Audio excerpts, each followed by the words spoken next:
ఉద్యోగం కోసం చూస్తున్నారా? ఓం శక్తి ప్రైవేట్ లిమిటెడ్ కంపెనీలో మార్కెటింగ్ జాబ్స్ 20,000 నుంచి 30,000 వరకు జీతం ఉంటుంది. సంప్రదించండి. అందరికీ నమస్కారం. నేను శిరీష. ప్రస్తుతం మనతో పాటు ఉన్నారు ప్రముఖ ఆధ్యాత్మికవేత్త, జ్యోతిష పండితులు, దేవి ఉపాసకులు బ్రహ్మశ్రీ సుభాష్ శర్మ గారు. గురుగారితో మాట్లాడదాం. నమస్కారం గురుగారు. గురుగారు, ఆగస్టు మాసంలో మేషరాశి వారికి ఎలా ఉండబోతుందంటారు? ఎలాంటి జాగ్రత్తలు తీసుకోవచ్చు అంటారు? ఆర్థిక పరంగా, ఆరోగ్యపరంగా, అలాగే ఈ మాసం వీరి యొక్క గ్రహ గోచారం ఏంటంటారు? తప్పకుండా తెలియజేస్తున్నాం. ముందుగా వీక్షిస్తున్న ప్రేక్షకులందరికీ శ్రీమాత్రే నమః, శ్రీ గురుభ్యో నమః. యాదేవి సర్వభూతేషు మాతృరూపేణ సంస్థిత నమస్తస్సై నమస్తస్సై నమస్తస్సై నమో నమః. మేషరాశి వారికి చతుర్థ స్థానంలో గురు సంచారం, చతుర్థ స్థానంలో రవి సంచారం జరుగుతుంది. దీని యొక్క ప్రభావం చేత మేషరాశి వారికి కాస్త ఇబ్బందికరమే అని చెప్పుకోవచ్చు. ఎందుకు అనంటే కనుక చతుర్థ స్థానము కాస్త ఇబ్బందికరంగా, అదే రకంగా ఆస్తుల మీద, లేదు అంటే వ్యవహారికం మీద, వృత్తి వ్యాపారాల మీద ఎక్కువగా ఇబ్బంది పడేటటువంటి అవకాశాలు చతుర్థ స్థానంలో గురు సంచారం వల్ల జరుగుతూ ఉంటాయి. అలాగే కుటుంబం మధ్య చీలికలు ఏర్పడము, అన్నదమ్ముల మధ్య వైరం ఏర్పడము, భూ వివాదాలు జరగడము, ఆస్తి గొడవలు జరగడం, ఇలాంటివి ఎక్కువగా జరిగేటటువంటి సందర్భాలు మేషరాశి వారికి ఏర్పడుతూ ఉంటాయి. అందులోనూ మేషరాశి వారికి ఏలినాటి శని ప్రభావం కూడా ఎక్కువగా ఉంది. ఏలినాటి శని ప్రభావం వల్ల ఏమవుతుంది అని అంటే కనుక ఆరోగ్య భంగం జరుగుతుంది.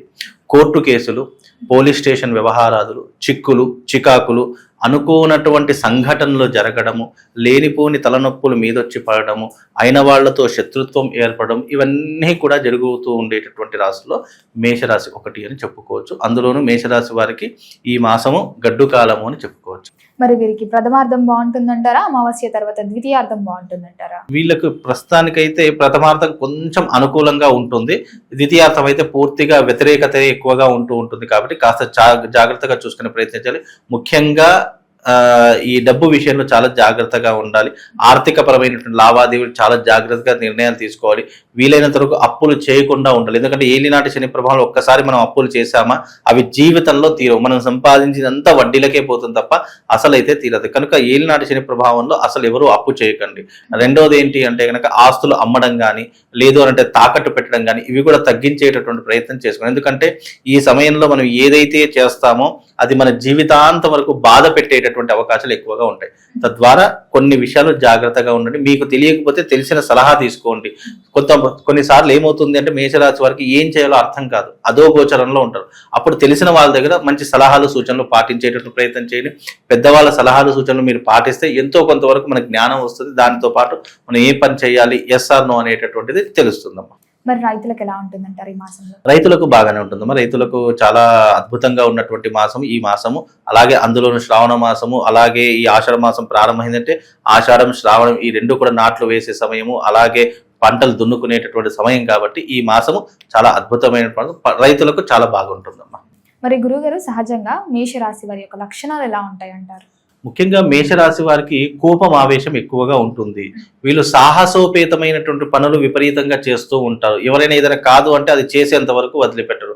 అది పాజిటివ్ అని కూడా తర్వాత, కానీ అది వద్దు అంటే దాన్నే ఎక్కువగా ప్రలోభపడుతూ ఉంటూ ఉంటారు. అలాగే ఏదైనా ముక్కుసూటిగా మాట్లాడేటటువంటి తత్వము, డబ్బులు అధికంగా ఖర్చు చేస్తూ ఉంటారు.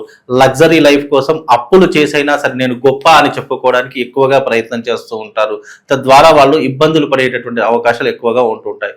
వీళ్ళకు వివాహార యాత్రలు చేయాలన్నా, ఎక్కడికైనా ఊర్లు, టూర్స్, ట్రావెల్స్ ఇలాంటివి చేయాలన్నా వీళ్ళకి చాలా ఎక్కువగా ఇష్టమవుతూ ఉంటుంది.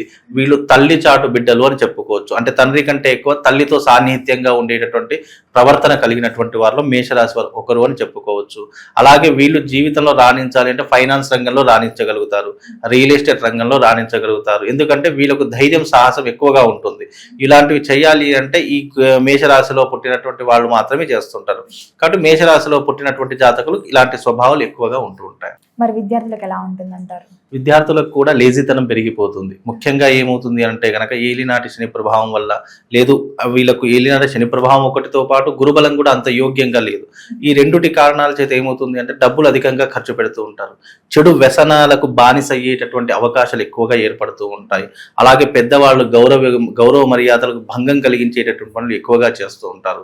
కుటుంబంలో ఎక్కువగా ఇబ్బందులు ఈ యొక్క పిల్లలు, ఈ విద్యార్థులు ఉంటారు కదా, వాళ్ళతో ఎక్కువగా చిక్కులు చికాకులు ఎదురయ్యేటటువంటి అవకాశాలు తల్లిదండ్రులకు ఏర్పడతాయి. పిల్లలు చేసినటువంటి తప్పులకు తల్లిదండ్రులు నీలాప నిందలు అనుభవించేటటువంటి అవకాశాలు, లేదు అంటే వాళ్ళ వల్ల వీళ్ళు సఫర్ అవ్వడము, ఇలాంటివి ఎక్కువగా జరిగేటటువంటి సందర్భాలు మేషరాశి వారికి ఏర్పడతాయి. కాబట్టి మేషరాశి వారు ఎవరైతే ఉన్నారో విద్యార్థులు, చదువుకునేటటువంటి విద్యార్థులు కావచ్చు, చిన్న పిల్లలు కావచ్చు, లేదు కాలేజీలకు వెళ్ళేటటువంటి విద్యార్థులు కావచ్చు, వాళ్ళను కాస్త కనిపెట్టుకునేటటువంటి అవకాశం తల్లిదండ్రులు బాధ్యత తీసుకుంటే అన్ని రకాలుగా బాగుంటుంది. మరి ఉద్యోగ రంగంలో ఉన్న వారికి ఎలా ఉంటుందంటారు? ఉద్యోగ రంగంలో ఉన్నటువంటి వారికి కూడా కాస్త గడ్డు కాలమే అని చెప్పుకోవచ్చు. ఎందుకంటే ప్రమోషన్స్ ఆగిపోవడము, ఇంక్రిమెంట్స్ ఆగిపోవడము, రావాల్సిన పేరు ప్రఖ్యాతలు ఆగిపోవడము, లేదు అంటే చేసే వృత్తి వ్యాపారాదుల్లో నీలాప నిందలు రావడము, లేనిపోని సిచ్యువేషన్లో ఇరుక్కోవడము, ఇలాంటివి ఎక్కువగా జరిగేటటువంటి అవకాశాలు ఉద్యోగస్తులు కనిపిస్తాయి. గవర్నమెంట్ రంగంలో ఉన్నటువంటి వారికి ఏమవుతుంది అంటే కనుక ట్రాన్స్ఫర్స్ జరగడం కానీ, లేదు అని అంటే సస్పెండ్ కావడం కానీ, లేదా లంచాలు తీసుకోవడం అధికంగా కానీ, ఇవన్నీ కూడా పెరిగేటటువంటి అవకాశాలు గవర్నమెంట్ రంగంలో ఉన్నటువంటి వారికి ఎక్కువగా ఉంటూ ఉంటాయి. అదే రకంగా ఉద్యోగస్తులు ఎవరైతే ఉన్నారో వాళ్ళు ఏదైతే ఇప్పుడు ఉన్నటువంటి ఉద్యోగం ఉందో దాన్నే కొనసాగిస్తూ ఉంటే కనుక బాగుంటుంది. కొత్త ఉద్యోగాలకు వెళ్ళడం కానీ, మార్పులు చేర్పులు చేసుకోవడం కానీ, ఇవన్నీ కూడా చేయకుండా ఉంటే బాగుంటుంది. ముఖ్యంగా సాఫ్ట్వేర్ రంగంలో ఉన్నటువంటి వారు కావచ్చు, లేదు అంటే ప్రైవేట్ రంగంలో ఉన్నటువంటి ఉద్యోగస్తులు కావచ్చు, వాళ్ళు కాస్త ఆచితూచి అడుగు వేసేటటువంటి ప్రయత్నం చేయాలి. అనవసరమైనటువంటి విషయాల్లో అస్సలు కలుగజేసుకోకుండా మన పనేంటో మనం చూసుకునేటటువంటి ప్రయత్నం చేసుకుంటే బాగుంటుంది. మరి గురుగారు, ఎవరికైతే వివాహం జరగలేదో, వివాహ ప్రయత్నాలు ఎవరైతే చేస్తున్నారో వివాహ యోగం ఉందంటారా వారికి? వివాహ యోగం అయితే ఉంటుంది. ఎందుకంటే ఏలినాటి శని ప్రభావంలోనే మనుషులకు ఎక్కువగా వివాహాలు జరుగుతూ ఉంటాయి. ఎందుకంటే శని బికాస్ కర్మకారకుడు కాబట్టి కర్మస్థానాన్ని జయించేటటువంటి ఒక్క వివాహ వ్యవస్థనే.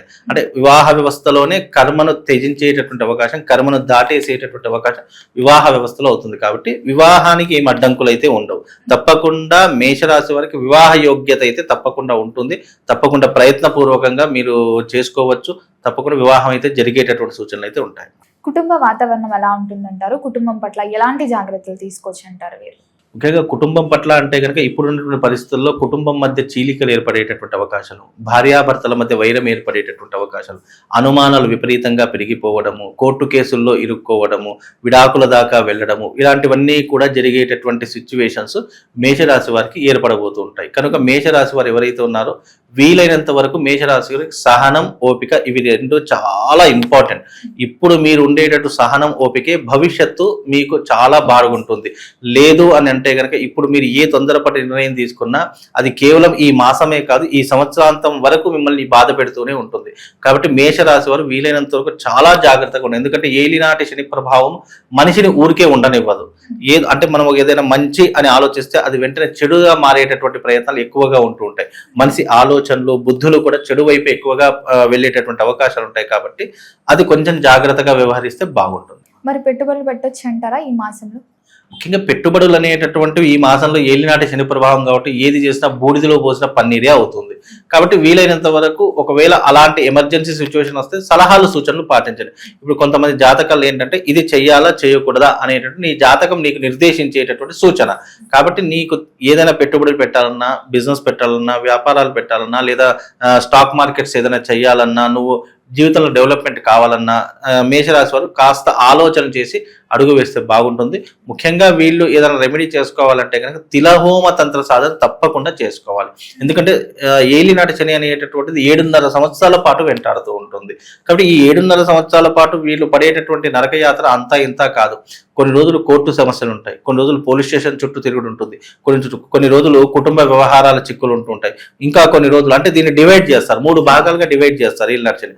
కాబట్టి 2.5 సంవత్సరాలు, 2.5 సంవత్సరాలు, 2.5 సంవత్సరాలు, మొత్తం 7.5 సంవత్సరాలు. దీన్ని 7.5 శని అని అంటుంటారు. కాబట్టి ఇలాంటి వ్యవస్థ వచ్చినప్పుడు మీరు ఏది సరైనటువంటి గైడెన్స్ అనేది తెలుసుకోవాలి. వీలైనంత వరకు మేషరాశి వారు తిలహోమ తంత్ర సాధన చేసుకుంటే తద్వారా శని యొక్క ఏదైతే ఆ నెగిటివ్ ఉంటుందో అది కాస్త తగ్గుముఖం పడుతుందమ్మా. గురుగారు, మొత్తం మీద ఆగస్టు మాసంలో మేషరాశి వారికి ఎలా ఉంది, ఎలాంటి జాగ్రత్తలు తీసుకోవాలో తెలియజేసినందుకు ధన్యవాదాలు.